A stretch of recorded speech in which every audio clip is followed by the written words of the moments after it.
සිහි වෙන්නේ ස්තුති දෙමින් එතුමන් නමදින්නේ ගනින්න බෑ ඒ පුදුමදේ දෙවිඳුන්ට පැසසුම් පුදන්නේ මහිමයවේ මහිමයවේ මහිමයවේ දෙවිඳුට මහිමයවේ මහිමයවේ මහිමයවේ දෙවිඳුට මරණින් මා ගැලවුයේ ජීවිතයට නව අරුතක් දුන්නේ ආදරයෙන් මා දෙස ඔබ බැලුවේ දෙවිඳුන්ට පැසසුම් පුදන්නේ මහිමයවේ මහිමයවේ මහිමයවේ දෙවිඳුට මහිමයවේ මහිමයවේ මහිමයවේ දෙවිඳුට මහිමයවේ මහිමයවේ මහිමයවේ දෙවිඳුට මහිමයවේ මහිමයවේ මහිමයවේ දෙවිඳුට අපි මේ දේවමය ස්වාමීන් වහන්සේට බාර කර යාඥා කරමු. මන්ද ස්වාමීන් වහන්සේගේ කරුණාව මේ මැද්දේ තිබෙන්න ඕනේ. ස්වාමීන් වහන්සේ ස්පර්ශය මේ මැද්දේ තිබෙන්න ඕනේ. ස්වාමීන් වහන්සේගේ ආත්මය අප සමග ක්‍රියා කරන්න කියලා. මේ දේවමයේද ස්වාමීන් වහන්සේ මේ ප්‍රශංසා කාලයේද මුළුමනින් දෙවියන් වහන්සේට බාර කර යාඥා කරමු අපි ඉගෙන ගන්න. හලෙලූයා. ස්තුති වේ මහෞත්තම දේව පියාණන් වහන්සේ. ස්වාමීන් වහන්සේගේ දයාතර මේ කාලය මුළුමනින් බාර කරනවා. මන්ද ස්වාමීන් වහන්සේ ඔබ වහන්සේගේ කරුණාවත් ඔබ වහන්සේ ස්පර්ශයත් ඔබ වහන්සේගේ ආලේපයත් අප සමග තබනු මැනව. මේ දේවමය පටන් ගැනීමේ සිට මුලද මැදද අගද ඔබ වහන්සේ ක්‍රියා කර මැනව. සුද්ධ වූ නාසරේ යේසුස් ක්‍රිස්තුස් වහන්සේගේම නාමයෙන්. මරණය පරදා නැවත නැගිට මා යේසු ජීවමානයි.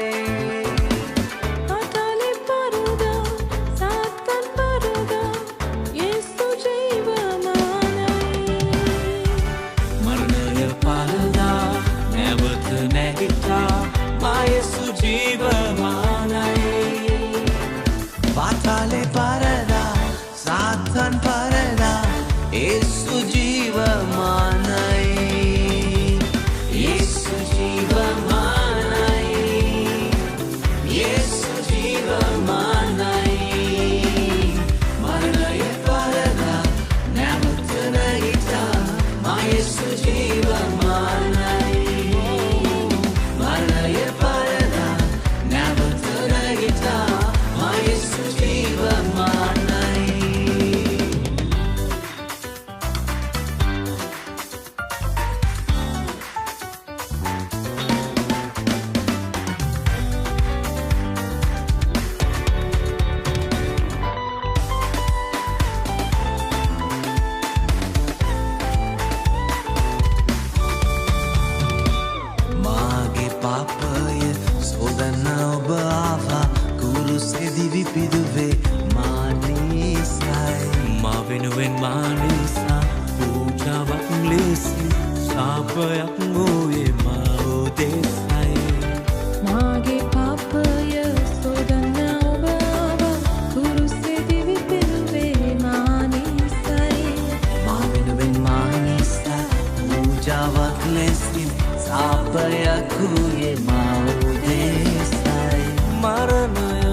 ජීවමානයි මරණය පරදා නැවත නැගිටා මා යේසු ජීවමානයි මරණය පරදා නැවත නැගිටා මා යේසු ජීවමානයි මරණය පරදා නැවත නැගිටා මා යේසු ජීවමානයි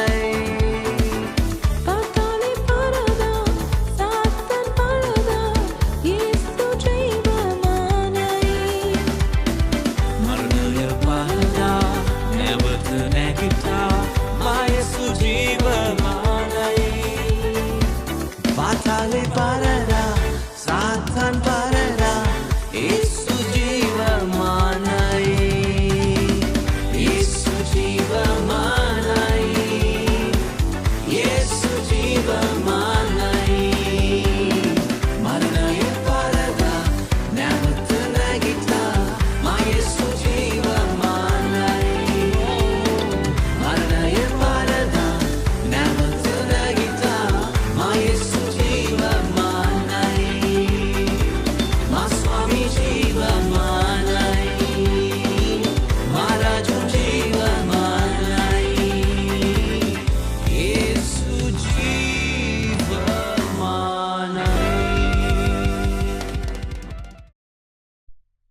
යවුම්පත්‍ර කියවීම ආදිවාසීන් කියන ලද යවුම්පත්‍රයේ තුන්වෙනි පරිච්ඡේදයේ 23 වෙනි පදයේ පටන් 9 වෙනි පදයේ දක්වා එයිදරවෙන්ට තිබුණු ඇදහිීම පිණිස ඒ ඇදහිීම පැමිණෙන්න කලින් අපි ඉරාඩති විවස්සාවේ යටතේ ආරක්ෂා කරන ලැබුණේ. ඉතින් අපි ඇදහිල්ල මරණ කොටගෙන ධර්මිෂ්ඨ කරනු ලබන මේක විවස්සාව අප සුසුතුන්සේ ළඟට අමුණවන අපේ ගුරුවරයෙක් ඉතිවේ. මුත් දැන් ඇදහිල්ල පැමිණ තිබෙන බැවින් අපි තවත් ගුරුවරයෙක් යටතේ නොවමු. මොකද ගලා සියල්ලෝම ක්‍රිස්තුස්ගේ සමස්තය තුළ ඇදහිල්ල කරන කොටගෙන දෙවියන් වහන්සේගේ පුත්‍රයෝය. අපිටද නුඹලාගේ ක්‍රිස්තුස් වහන්සේ තුළට බෞද්ධීත්ම කරනු ලැබූ සියල්ලෝම ක්‍රිස්තුස් වහන්සේ කරනගත්තෝය. නුඹලා සියල්ලන් ක්‍රිස්තුස් යේසුස් වහන්සේ තුළ එක්සෙනෙක්ව සිටින නිසා ඉදෙවියෙක් හෝ වීගෙක් නැත්තේය. දාසයෙක් හෝ නිදාසයෙක් නැත්තේය. සුසේකා වීගෙක් නැත්තාම ඉදින් නුඹලා ක්‍රිස්තුස් වහන්සේගේ නම් නුඹලා ආබ්‍රහම්ගේද වංශයේද පොරොන්දුවලට උම්මකාරයෝ වන්නගිය. යම්පත් කියවීම හිතේ. ඔබේ අලංකාර දැසින් මා දුටුවනිසා විනාශ වෙන්නට සිටිමා දැන් ජීවත් වෙනවා. ඔබේ අලංකාර දැසින් මා දුටුවනිසා විනාශ වෙන්නට සිටිමා දැන් ජීවත් වෙනවා. කවුරුත් තේරුම් ගත්තේ නැතිමා තේරුම් ගත්ත මිතුරා ඔබමයි මාගේ ප්‍රේමේ යේසුනි. කවුරුත් තේරුම් ගත්තේ නැතිමා තේරුම් ගත්ත මිතුරා ඔබමයි මාගේ ප්‍රේමේ යේසුනි.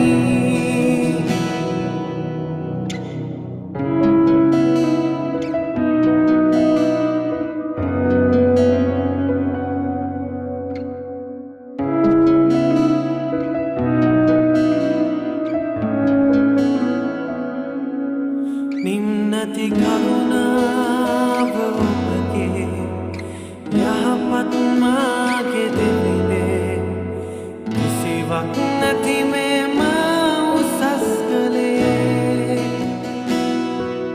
නිම්නති කරුණාව ඔබගේ යහපත් මාගේ දෙවිනේ කිසිවක් නැති මේ මා උසස් කළේ. සුභාරංචය සුභලෝකමාසියේ සුභාරංචයේ අටවෙනි පරිච්ඡේදයේ 26 වෙනි පදයේ පටන් ඉතිරි වෙන්නේ. යක්ෂාත්ම සහ ඕරුවැල. ඔහු ගල්ලේ ඉදිරි ඉඳන දෙවසේනයන්ගේ රත්න සමිනියෝය. උන්වහන්සේ ගොඩබැස්ස කල නුවරින් සිට වූ යක්ෂ වේශ වූ මිනිසෙක් උන්වහන්සේට සම්බුණේය. ඔහු බොහෝ කලක සිට ඇඳුම් නොමැද සිටියේය. ගේක නොව සොහොන් ගෙවල්හි විසුවේය. ඔහු යේසුස් වහන්සේ දැක මොරගසා උන්වහන්සේ ඉදිරියේ බැසී මහෝත්තම දෙවියන් වහන්සේගේ පුත්‍ර වූ යේසුස් වහන්සේ, ඔබට මාගෙන් කම මොකද? මට වද නොදෙන මෙන් ඉල්ලමි මහත් හඬින් කීවේය. අතිශාද ඒ මිනිසයාගෙන් දුර වෙන්න උන්වහන්සේ අශුද්ධාත්මයට අන්තලසේක. අශුද්ධාත්මේ වනාහි නොයෙක් වර වඩාගත් බැවින් ධම්මයන් වලින්ද විලම්භ වලින්ද බැඳ ඔහු රැකවල් කරන ලද්දේය. ඔහු වනාහි බැඳුම් කඩා දැමුවේය. යක්ෂයා විසින් වනාසර වලට උවවන ලද්දේය. උඹේ නම කිවේද? යේසුස් වහන්සේ ඔහුගෙන් ඇසූසේක. ඔහුද බොහෝ යක්ෂයන් ආවේශව සිටි නිසා ඔහු ලෙගියෝන් යයි කීවේය. එවිට පාතාලයට යන්න සම්මුත අන නොකරන ලෙස ඔහු උන්වහන්සේගෙන් ඉදුගෝය. එතන කන්දේ මහත් වූ ඌරුවැලක් ගොදුරු කමින් සිටියෝය. උන්ට වැහෙන්ට යක්ෂයෝ උන්වහන්සේගෙන් අවසර ඉල්ලුවෝය. උන්වහන්සේ ඔවුන්ට අවසර දුන්සේක. යක්ෂයෝ ඒ මිනිසයාගෙන් දුරු වී ගොස් ඌරන්ට වැහුණෝය. කල ඌරුවැල ප්‍රපාතය දිගේ වේගෙන් විරට දිව ගොස් ගිනි මඩෝය. ඌරු රැකවලු සිදු වූ දේ දැක අලා ගොස් නුවරත් ගම්වලත් එකවත් දැන්වෝය. සිදු වූ දේ බලන පිණිස මිනිසෝ පිටත්ව ගොස් යේසුස් වහන්සේ වෙතට පැමිණ යක්ෂයන් දුර්ගුණ මිනිසය අවස්ථ ඇඳ ඇතුව යේසුස් වහන්සේ කාමර ඉඳගෙන ඉන්නවා දැක අයවූවෝය. එය දුටු අය යක්ෂයන් වෙහි සිටි මිනිසයා සුව කරනු ලැබූ හැටි ඔවුන්ට කීවෝය. එවිට පටකර සිටි ගෙරසේනයන්ගේ රටේ මුළුතැනද මහත් බයට පැමිණ ඔවුන් කෙරෙහි මහත්ව යන්ට උන්වහන්සේගෙන් ඉදිබෝය. උන්වහන්සේ ඔරුවකට නැගී හැරී ගියසේක. යක්ෂයන් දුර්ගුණ මිනිසයා උන්වහන්සේ සමග සිටින්ද උන්වහන්සේගෙන් ඉදිබෝය. නමුත් උන්වහන්සේ ඔහු යවමින් මේ ගෙදරට හැරී ගොස් දෙවියන් වහන්සේ ඔබට කොපමණ මහත් දේවල් කළසේක්ද කියා ප්‍රකාශ කරන්නයි කීසේක. ඔහු ගොස් යේසුස් වහන්සේ සමහට කොපමණ මහත් දේවල් කළසේක්ද කියා නුවර මුළුල්ලේ ප්‍රසිද්ධ කළේය. දුක් වාරන්තිය නිසුරිය.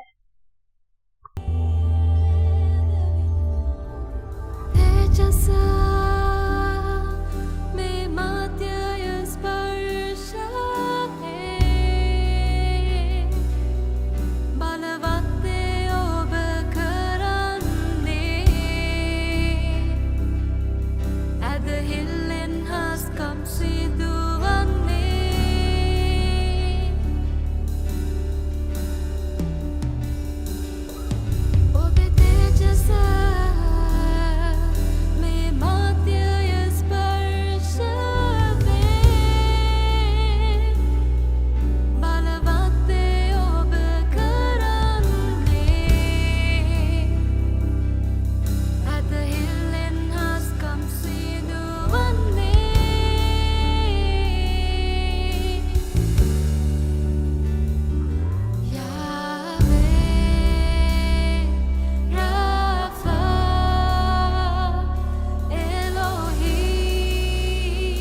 ජේසුස් වහන්සේගේ නාමයෙන් ඔබ සියලු දෙනාටම ආශිර්වාදනවා.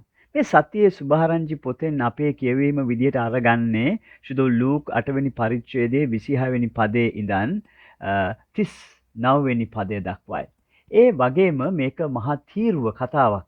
මෙතනදී අපිට කියවන්න ලැබෙන්නේ යක්ෂ සේනාවක් ආවේශ වෙලා ඇත්තටම වද හිංසාවට ලක් වුණ මිනිසෙක් ගැන කතාවක්. මට මේ දේශනාව ආරම්භ කරන්න ගමන්ම පැහැදිලිව කියන්න ඕනේ ඇත්තටම යක්ෂයන් ඉන්නවා කියන එක. බයිබලයේ තියෙන කාලවලදී විතරක් නෙමෙයි යක්ෂයන් තාමත් ඉන්නවා. උන් අදත් මිනිසුන්ට ආවේශ වෙලා පීඩා කරනවා. ඇත්තටම යක්ෂයන්ගේ ග්‍රහණයේ සහ යක්ෂයන්ගේ පාලනයේ ඉන්න මිනිසුන් තවමත් ඉන්නවා. ඇත්තටම මම ලෝකය පුරා සංචාරය කරද්දී අපි මේ දේවල් ඇත්තටම අත්විඳිනවා අත්දකිනවා. මම මේක පටිගත කරන ටික කාලයකට කලින් මම ඊජිප්තුවේ හිටියේ. ඇත්තටම එහිදී යක්ෂයෙක් ආවේශ වුණු කාන්තාවක් එක්ක අපිට ගනුදෙනු කරන්න සිද්ධ වුණා. අපි ඒ කාන්තාව වෙනුවෙන් යාඥා කරන්න පටන් ගත්තා.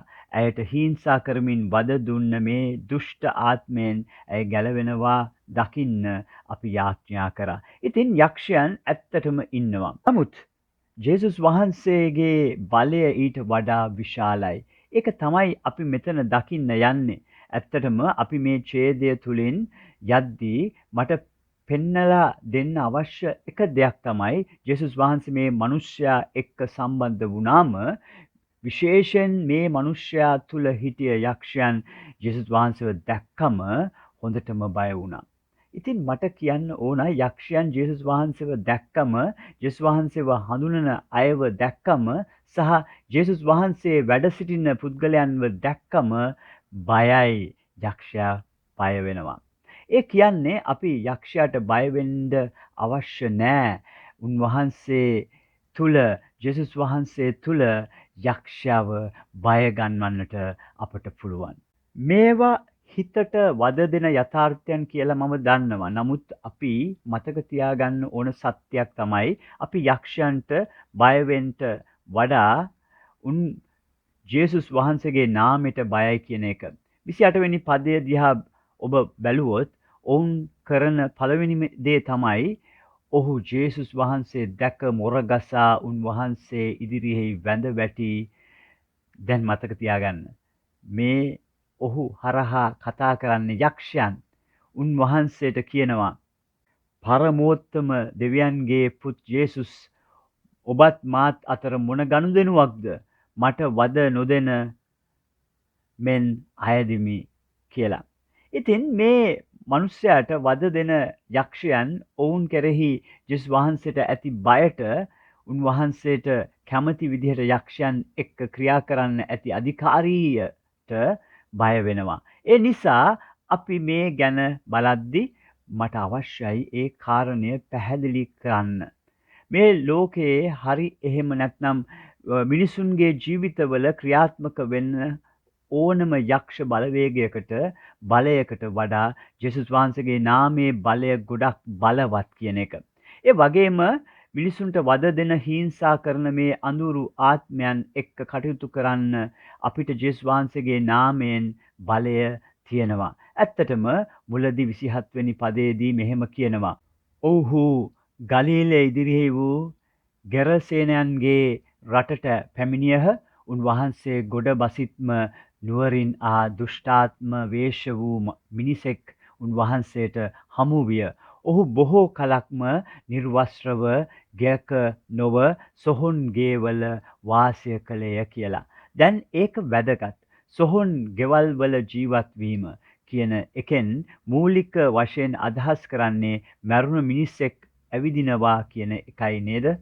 ඔහු සම්පූර්ණ හිස් බව සහ මරණය තියෙන ස්ථානයකයි ඉන්නේ. යක්ෂයාට දෙන්න පුළුවන් එච්චරයි. ඔහු එන්නේ සොරකම් කරන්න, මරන්න සහ විනාශ කරන්න විතරයි. ඔහු අපේ සතුට ශක්තිය නැති කරලා දානවා.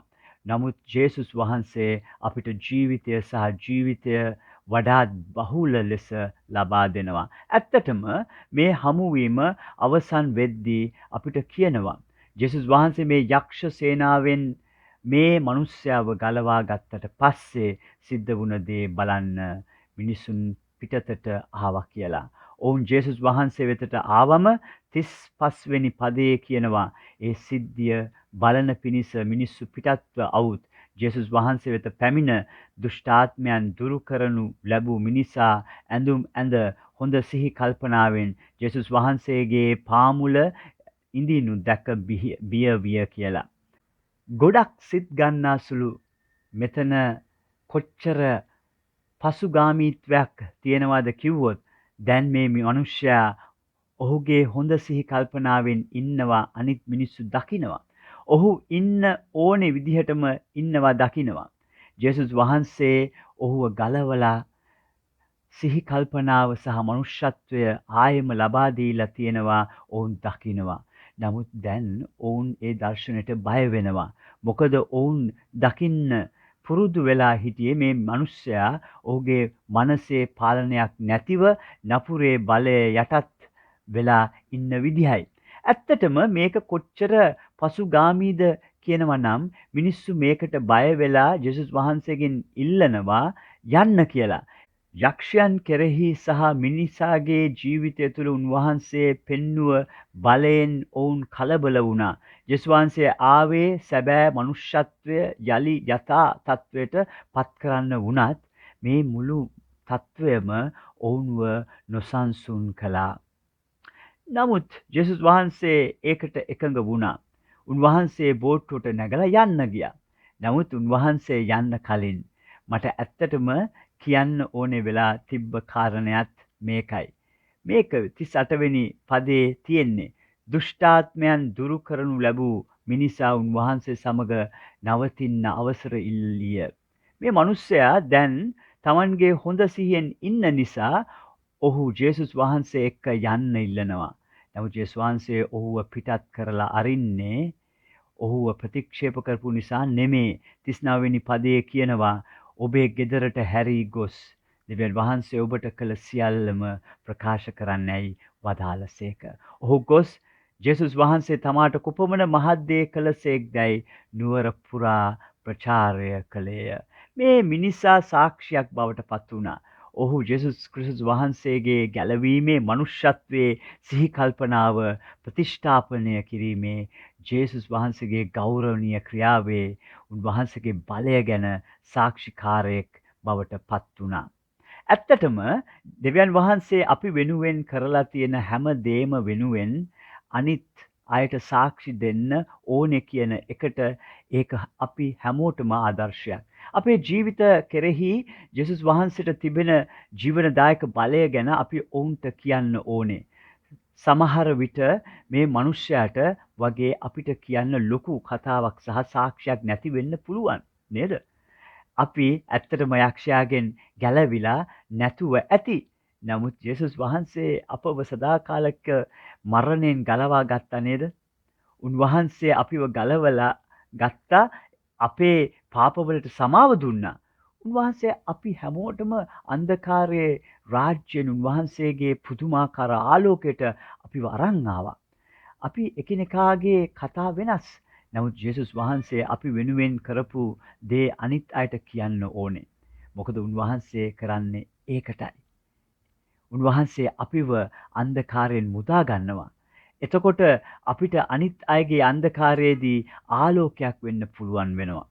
එමගින් ඔවුන්වත් ආලෝකයේ රාජධානියට අරන් එන්නට පුළුවන් වෙනවා. ඉතින් මේක අපේ ජීවිතවල සහ අනිත් අයගේ ජීවිතවල ජේසුස් වහන්සේගේ බලය පිළිබඳ ගොඩක් බලගත් කතාවක්.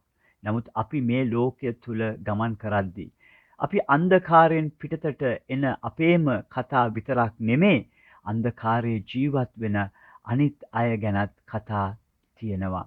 අපි ජේසුස් වහන්සේව ඔවුන් වෙතට අරන් යන්න ඕනේ. ආයෙත්ම ඒගොල්ලන්ට මතක් කරන්න ඕනේ. ආලෝකයේ දරුවන් වෙන අපි අන්ධකාරයට බය වෙනවට වඩා අන්ධකාරය ආලෝකයට බයයි.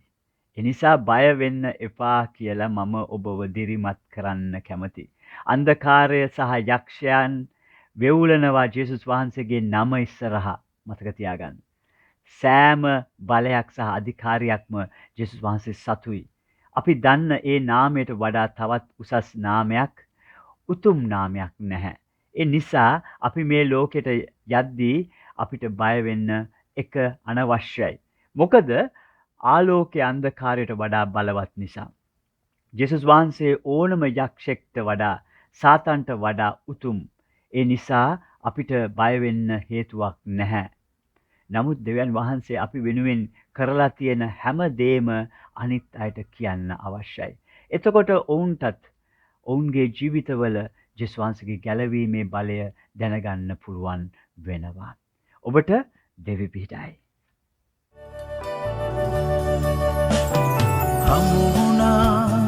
හමු වුණා දෙවිඳුන් මට හමු වුණා අඬ නගා දෑ තබා මා වෙනස් කළා ජීවනයේ අධිපතියාණන් මට හමු වුණා මා දිවියේ හිමිකරුවාණන් මට හමු වුණා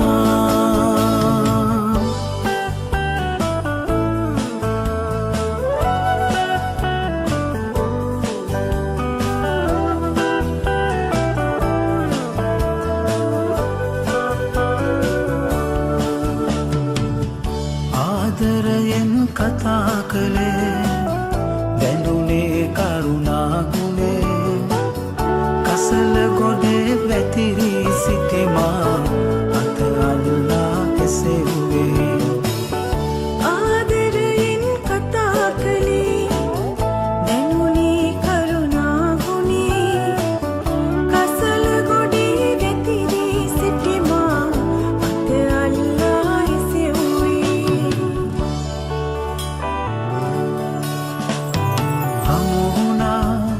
හමු වුණා දෙවිඳුන් මට හමු වුණා අල නගා දෑ තබා මා වෙනස් කළා ජීවනයේ අධිපතියාණන් මට හමු වුණා මා දිවියේ හිමිකරුවාණන් මට හමු වුණා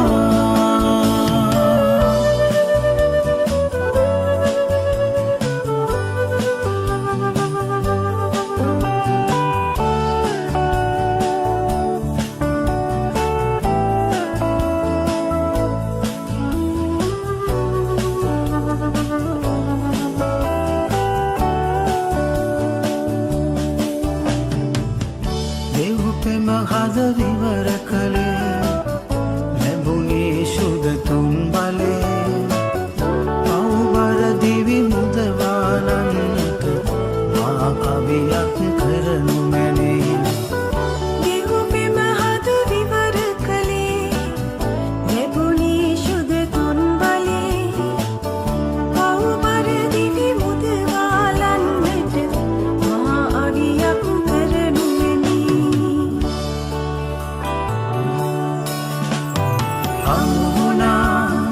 හමු වුණා දෙවිඳුන් මට හමු වුණා අල නගා දෑ තබා මා වෙනස් කළා ජීවනයේ අධිපතියාණන් මට හමු වුණා මා දිවියේ හිමිකරුවාණන් මට හමු වුණා ආදරවන්ත දෙවි පියාණනි අපි යේසුස් වහන්සේගේ නාමයෙන් ඔබ වහන්සේගේ පාමුලට එන අතර ස්වාමිනී ඔබ වහන්සේට ස්තුති කරනවා ස්වාමිනී දුන්නා වූ අනර්ග නමස්කාර කාලය නිසා ඒ වගේම ස්වාමිනී ඔබ වහන්සේගේ වචනය නිසා ස්තුති කරනවා දෙවියන් වහන්සේ ඒ වචනේ පරිදි ස්වාමිනී අපිට ඔබ වහන්සේගේ පාමුල ඔබ වහන්සේගේ කැමැත්ත අනුව ජීවත් වෙන්න උදව් කරන නිසා ස්තුති ස්වාමිනී සම්පූර්ණ මේ කාලය මැද්දේ ඔබ වහන්සේ සිටමින් ඔබ වහන්සේගේ මඟ පෙන්වීම නිදහස් කරන නිසා ස්තුතියි ඒ වගේම ස්වාමිනී මේ කාලයට සහභාගී වන්නා වූ හැම කෙනෙක්ට ඔබ වහන්සේගේ කරුණාව නිදහස් කරන නිසා ස්තුතිවන්ත වෙනවා මේ සියල්ල ඔබ වහන්සේගේ පාමුල තබමින් අපි යටත් වෙනවා යේසුස් වහන්සේගේම නාමයෙන් ආමේන් සියලු නැනනුවන ඉක්මවන දෙවිදුන්ගේ සාමය දෙවිදුන් හා එතුමන් පුත් යේසුස් ක්‍රිස්තුස් වහන්සේ පිළිබඳ අවබෝධයද එතුමන්ගේ මෛත්‍රී ප්‍රේමයද ඔබ සිත් සතන්හි තබා ගනු ලබම්වා. සියලු බල ඇති පියාණන්ගේද පුත්‍රයාණන්ගේද ශුද්ධාත්මයන්ගේ දාසිරි ඔබ අතර රැඳී දැන් සහ සදාකල් පවතිවා. ආමෙන්.